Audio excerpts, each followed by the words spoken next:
कैलास पर्वत म्हणजे रहस्यांचं भांडार। आता कोणी म्हणतं की हा पर्वत म्हणजे एक मॅनमेड पिरॅमिड आहे, किंवा काही लोक म्हणतात की इथे एलियन उतरतात। धार्मिक मान्यतेनुसार कैलास पर्वताला हिंदू धर्माप्रमाणेच बौद्ध, जैन तसंच शीख समुदायात देखील धार्मिक महत्त्व आहे। तर नेमकं काय आहे या कैलास पर्वताचं रहस्य?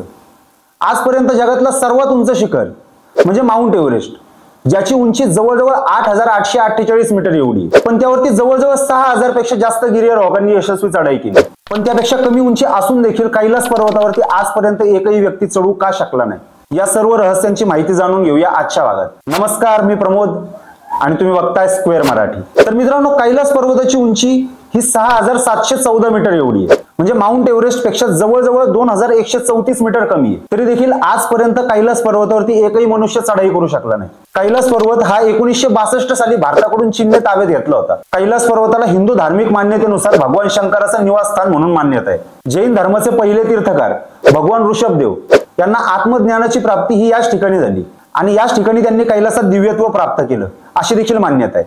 कैलास पर्वत म्हणजे रहस्यांचं भांडार जरी म्हटलं ना तरी सुद्धा वावगं ठरणार नाही।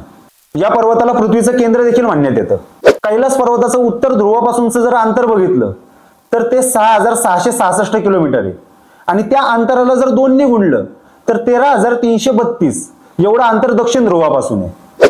आता कित्येक स्वयंघोषित डॉक्टर आणि वैज्ञानिक असा दावा करतात की कैलास पर्वतावरती चढताना त्यांची नख आणि केस यांची वाढ जास्त प्रमाणात होती, किंवा इथं दिशयंत्र काम करत नाही, किंवा काही लोक असं म्हणतात की इथं एलियनचं वास्तव्य असू शकतं, किंवा हा पर्वत आतमधून पूर्णपणे रिकामा आहे, नाहीतर हा पर्वत एखाद्या पिरामिडचा आकाराचा आहे। पण या गोष्टींना कोणत्याही प्रकारचा पुरावा असल्याचा आढळून येत नाही। मग प्रश्न उपस्थित राहतो तो म्हणजे कैलास पर्वतावरती आजपर्यंत कोणी चढाई का करू शकला नाही? तर आता याला कारण देखील तशीच आहेत। म्हणजे बाकीच्या पर्वतांचा जर आपण अंदाज घेतला तर बाकीचे पर्वत हे 45 ते 60 डिग्रीच्या अंशात असतात आणि कैलास हा जो पर्वत आहे जो 65 ते 70च्या अँगल मध्ये आहे, त्यामुळे त्याच्यावरती चढाई करणं हे अवघड स्वरूपाचं होतं। मग आता प्रश्न येतो की या पर्वतावरती आजपर्यंत कोणी जाण्याचा प्रयत्न केला नसेल का? तर तसं सुद्धा नाहीये। एका रूसी पर्वतारोह्याने या पर्वतावरती चढण्याचा प्रयत्न केला होता। तो कैलासाच्या शिखराच्या जवळ होता, पण त्याच वेळेस नेमकी त्याची तब्येत खराब झाली आणि त्याला परत यावं लागलं। असंच कर्नल RC विल्यम यांनी देखील केलं होतं। त्यांनी या पर्वतावरती चढण्याचा प्रयत्न केला, पण अचानक बर्फवृष्टी आणि वातावरण खराब झालं, त्यामुळे त्यांना परत खालती यायला लागलं। आता अर्थात आपण ज्या कैलास पर्वताबद्दल बोलतोय ते फक्त कैलास पर्वत रांगेमधलं एक शिखर आहे। आता या रांगेमध्ये आणखीन जास्त शिखर आहेत।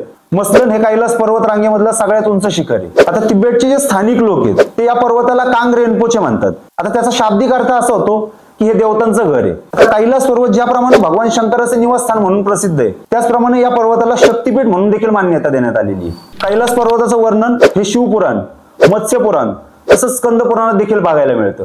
या पर्वताला धार्मिक मान्यतेमध्ये पृथ्वीवरून जाणारा स्वर्गाचा रस्ता म्हणून देखील ओळखलं जातं। स्थानिक बौद्ध धर्मीय लोक या पर्वताला स्वस्तिक पर्वत म्हणून देखील ओळखतात। तर या पर्वताच्या दक्षिण भागावरती स्वस्तिकचं निशाण आहे असा त्यांचा दृढ विश्वास आहे। कैलास पर्वताला जैन धर्मात अष्टपद म्हणून मान्यता आहे। तर शीख धर्मीयांची मान्यता आहे की शीख संप्रदायाचे गुरु नानकजी हे या ठिकाणी आले होते। बौद्ध धर्मामध्ये देखील या पर्वताला फार महत्व आहे। बौद्ध धर्मीय या पर्वताला माउंट मेरू म्हणून ओळखतात। तर स्थानिक बौद्ध लोकांच्या अशा भावना आहेत की कैलास पर्वत बौद्ध डेमचो यांचं निवासस्थान आहे। तर स्थानिक बौद्ध धर्मीय लोकांमध्ये अशी देखील मान्यता आहे की तांत्रिक बौद्ध धर्मगुरू मिलारेपा हे 11व्या शतकातील बौद्ध धर्मगुरू यशस्वी कैलास पर्वतावरती चढले होते। या संदर्भात एक गोष्ट प्रसिद्ध आहे।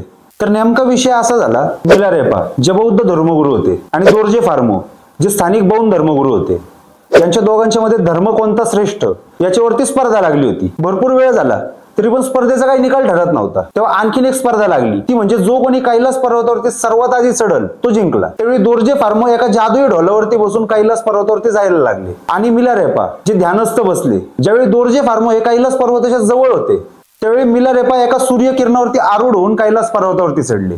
या प्रकारची दंतकथा ही स्थानिक बौद्ध धर्मीय लोकांमध्ये प्रसिद्ध आहे। आता आपण ज्या बघितल्या त्या सगळ्या धार्मिक मान्यता होत्या, तर काही दंतकथा होत्या। कैलास पर्वताबाबतीत बरेचसे दावे देखील केले जातात की कैलास पर्वतावरती रात्री लाईट दिसतात, कैलास पर्वतावरती एलियन किंवा यती दिसल्याचे देखील दावे केले जातात। आता दावा करणारे दावे करणारच, कारण दावे करण्यासाठी कोणतेही पैसे लागत नाहीत। काही लोक तर असा सुद्धा दावा करतात की कैलास पर्वत आतमधून पूर्णपणे रिकामा आहे, त्याच्या आतमध्ये एक शहर देखील आहे।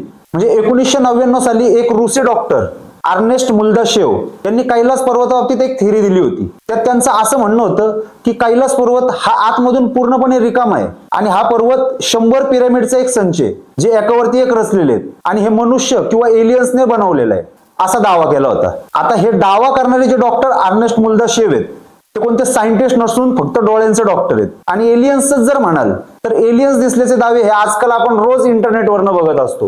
ही गोष्ट आपल्यासाठी कॉमन आहे. पण या पर्वतासंदर्भात वैज्ञानिकांनी स्पष्ट असा कोणताही पुरावा दिलेला नाहीये. आता एक आश्चर्याची गोष्ट म्हणजे कैलास पर्वताच्या जवळ 2 सरोवर आहेत. यातल्या एका सरोवराचं महत्व हे कैलास पर्वता इतकंच आहे, ते म्हणजे मान सरोवर.